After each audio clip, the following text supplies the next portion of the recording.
काम है, पत्नी घर के दरवाजे तक और अन्य परिजन है कुछ रास्ते मुकाम तक और ज्यादा से ज्यादा अंतिम यात्रा के मुक्ति धाम तक। इसके बाद हर व्यक्ति को अकेली ही यात्रा करना पड़ेगी।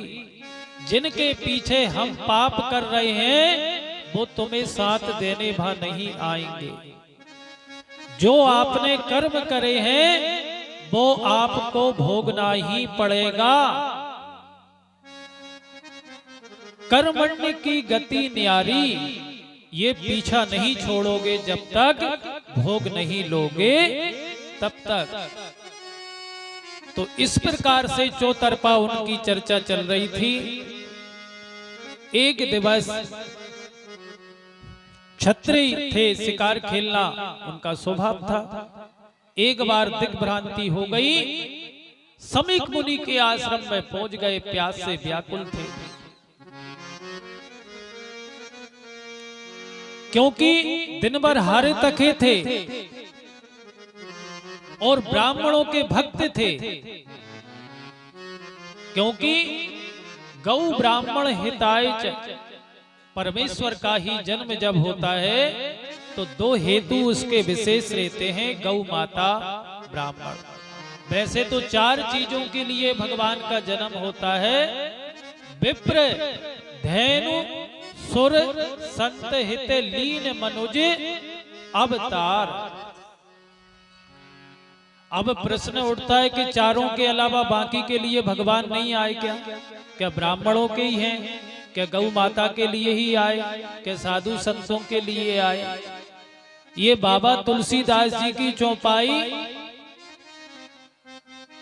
क्या क्या बोलती है, एक एक शब्द का अर्थ समझें। कुछ चौपाइयों को जब तक बारीकी से या सदगुरुदेव भगवान की शरण में नहीं जाएंगे, स्वयं पढ़ना लिखना अलग है, पर गुरुदेव की भगवान की शरण में पहुंचने से जो ज्ञान मिलता है वह ज्ञान अलग है। विप्र मतलब रहता है तीनों वर्ण को चलाने वाला। ब्राह्मण कुल में जन्म लेना अलग है। वैसे तो हम सभी उसी परमात्मा की संतान हैं। जन्मते जायते शूद्र, जन्म से सभी शूद्र होते हैं। जिनके अच्छे संस्कार होते हैं दुज उच्चते, ये वेदों का वाक्य है। जिनके अच्छे संस्कार हैं वे ही दुज हैं। जिनके अच्छे कर्म हैं, क्योंकि हर समाज में अच्छा कर्म करो। अभी रैदास जयंती निकली है, वो पूजे जाते हैं। कछोटी में ही उनने गंगा जी दर्शन करा दिए। उनने समाज नहीं बदली पर अपने कर्म अच्छे रखे। आप समाज मत बदलो, अपने कर्मों को बदलो। जहां होगे उसी जगह पूजे जाओगे। अगर कर्म विहीन रहोगे तो कहीं भी पहुंच जाओ, पूजने वाले नहीं है। इसी वजह से कि कर्म निरंतर शुभ करो, अच्छे करो। और जिनके कर्म विहीन हैं वह कहीं भी रहें, किसी कुल में भी ले लें, कुछ नहीं होता। तो निरंतर भगवान का भजन भक्ति करेंगे, कर्म रखेंगे। और वही जो परीक्षित जी थे, ब्राह्मणों के परम प्रिय भक्त थे, उन्हीं के राज में गौ माता बछड़ा दोनों आंसू बहा करके चर्चा कर रहे थे आपस में। क्या कि माँ, बछड़ा कह रहा है गौ माता से कि माँ आप किस लिए रो रही हैं? मेरे पैर टूट गए इसलिए। क्या बात है? आखिर आपका रोने का क्या कारण हैगा? आपस में चर्चा कर रहे थे। परीक्षित जी ने सोचा ये साधारण गाय बछड़े तो हो नहीं सकते। परीक्षित जी ने देखा कि ये गौ माता बछड़ा, ये दुष्ट काला कलूटा इनके पीछे कौन घूम रहा है और डंडा लेकर के इन्हें सता रहा है। बछड़े के 3 टांग गायब हैं एक टांग से लंगड़ा रिया है और वो दुष्ट पीछे पड़ रहा है, उसके पीछे गौ माता। जो बछड़ा है वो गौ माता से क्या कहता है, अपन सभी सावधानी से सुने कि मां, मैं अपने दुख का कारण किसे समझूं? पंडितों के पास पहुंच जाओ तो कह देंगे शनि राहु केतु लगे, किसी डॉक्टर के पास चले जाओ तो कह देंगे ये नस पे नस चढ़ गई या इस वजह से इन्फेक्शन है। किसी संतों के पास चले जाओ तो वो कहते हैं ईश्वर के अलावा पत्ता भी नहीं हिलता। तो मैं किसको दोष दूं? मैं मेरे कष्टों को किसी को दोष नहीं देता। मैं तो यही मानता हूं कि जो मेरे भाग में है वो मुझे मिल रहा। ये परीक्षित जी समझ गए कि साक्षात धर्म है, क्योंकि पापी व्यक्ति को तो पाप की सजा काटना ही पड़ेगी, आज नहीं तो कल। पर पापी की चर्चा करने से हम भी पाप के भागीदार हो जाते हैं। तब आन के परीक्षित जी ने उस कलयुग को कहा, धूर्त, तू इनके पीछे क्यों पड़ा है? तो कलयुग परीक्षित जी के शरण में आ गया। कहने लगे कि हमारा नाम कलयुग है महाराज। परीक्षित जी ने कहा, तू मेरे राज में प्रवेश कैसे कर गया? कलयुग ने कहा कि आपका राज भगवान का नहीं है, जिधर भी निगाह पसारो आप तीर ताने बैठे हैं और मैं आपकी शरण में हूं। आप क्षत्रिय हैं, क्षत्रिय का धर्म होता है शरण में आए हुए व्यक्ति को भगाते नहीं, उन्हें भी कुछ स्थान दो। तो कहने लगे परीक्षित जी कि तुम में गुण कितने हैं और अवगुण कितने हैं ये बताओ। कलयुग कहने लगा, राजन हम में गुण हैगा वो ही सुन लो, अवगुण को तो पता नहीं है, हम कहते कहते बहुत समय हो जाएगा। पर मेरे में एक विशेषता बहुत अच्छी है। कौन सी विशेषता है? इसी वजह से राजा परीक्षित जी ने कलयुग को स्थान दिया। वो विशेषता क्या थी कि सतयुग में बड़ी बड़ी तपस्या करने से फल मिलता था, त्रेता में यज्ञ करने से, द्वापर में अनुष्ठान करने से। तो कलयुग में क्या विशेषता रही कि उन्हें स्थान देने पड़ा? तो कलयुग में मात्र संकीर्तन। बाबा तुलसीदास जी ने बहुत ही सुंदर भाव से इसका उत्तर दिया है। इधर नास्ति तेसाम, इसी श्लोक का भावार्थ तुलसीदास जी ने चौपाई में क्या कर दिया? कलयुग केवल नाम आधारा, सुमर सुमर उत नहीं पारा। कलयुग केवल नाम आधारा, सुमर सुमर उत नहीं पारा।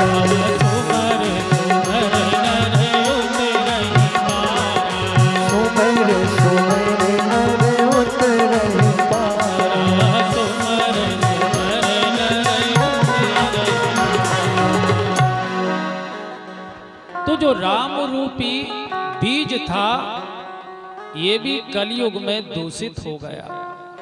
कैसे कि राम का नाम तो उतना ही पुनीत है जितना पहले था, पर हम पात्र वैसे नहीं बचे कि वो अंकुर हो सके।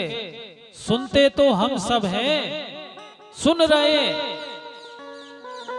पर मनन नहीं है। ऊसर बीज बये फल जथा। और बीज कितना भी सुंदर है, अच्छा है, पर जमीन बंजर है तो वो बीज बेकार हो जाता है। तो ब्राह्मणों के भक्त थे, कलयुग पे दया आ गई तो कहा कुछ मुझे भी स्थान दे दीजिए, मैं तो आपके शरण में आया हूं और आप राजा हैं, मुझे भी स्थान दो राजन। 4 स्थान दे दिए कलयुगे कि जहां स्त्रियों के हिंसा होती हो, जहां पर लंपट पुरुष रहते हैं, जहां पर दूध क्रीड़ा अर्थात जुआ खेला जाता हो, और जहां पर हिंसा होती हो, कलयुग कहने लगा भगवान जैसी मेरी सूरत थी वैसे ही आपने मुझे कमरे दे दिए। अरे एक गुण तो मुझ में अच्छा था कि मेरे नाम लेने से ही मात्र तपस्या करने की जरूरत नहीं है, जो भी काम है करो पर उसके संगे नाम जपते रहो तो भगवान मिल जाएंगे। तो मेरे एक गुण के वजह से एक कमरा अच्छा मुझे मिल जाता, आपने तो उल्टी सीधी जगह दे दी जैसे मुझ में गुण है। अब ये तो दयावान थे भगवान की, क्योंकि इसमें इतना अच्छा गुण था राजा परीक्षित जी समझ नहीं पाए कि ये दुष्ट की आगे प्रवृत्ति कैसी हो जाएगी। तो उन्होंने कहा कि आज से तुम्हें सोने में भी निवास दे दिया। तो वही स्वर्ण मुकुट था जो परीक्षित जी के सिर पे था, वो कलयुग सवार हो चुका। आज हारे थके परीक्षित जी घर पहुंच जाते हैं। उनकी धर्मपत्नी समझ गई कि क्या वजह है, क्योंकि कलयुग सिर पे धारण हो चुका था और वही मुकुट आज धारण करके शिकार करने के लिए गए। तो जो ब्राह्मणों का सेवक था, साधु संतों का सेवक था, आज उसकी बुद्धि इतनी मलिन हो चुकी कि प्यास से व्याकुल होकर के समीक मुनि के आश्रम गया। समीक मुनि तपस्या कर रहे थे, पर उन्होंने ये प्यास से व्याकुल थे, जल मांगा। राजा ने समझा नकली हैगा, स्वागत के चक्कर में आंखें नहीं खोल रहे कि कौन स्वागत करेगा।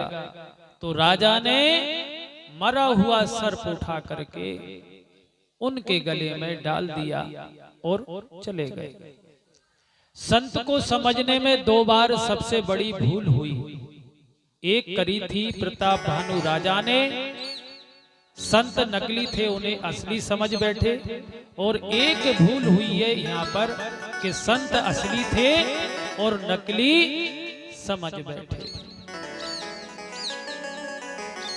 परिणाम क्या हुआ ये तो अपन सभी पता है। पर ऋषि जी के गले में सर्प डाल करके राजा तो चला गया। कुछ बच्चे थे, उन्होंने जाकर के कहा गुरुपुत्र से कि तुम्हारे पिताजी के गले में एक राजा सर्प डाल के गया है मरा हुआ। ब्राह्मण बालक ने विचार सोच विचार करके कोस की नदी में प्रविष्ट हो गया और जल लेकर के श्राप दे दिया कि जिस तक्षक से तूने मेरे पिताजी का अपमान किया है, मैं ब्राह्मण बालक भी तुझे श्राप देता हूँ कि आज से साप्ते दिन यही तक्षक का तू भी ग्रास बनेगा। बाग वज्रम विसर्जहा। ब्राह्मण ने अपने बचनों का वज्र फेंक दिया।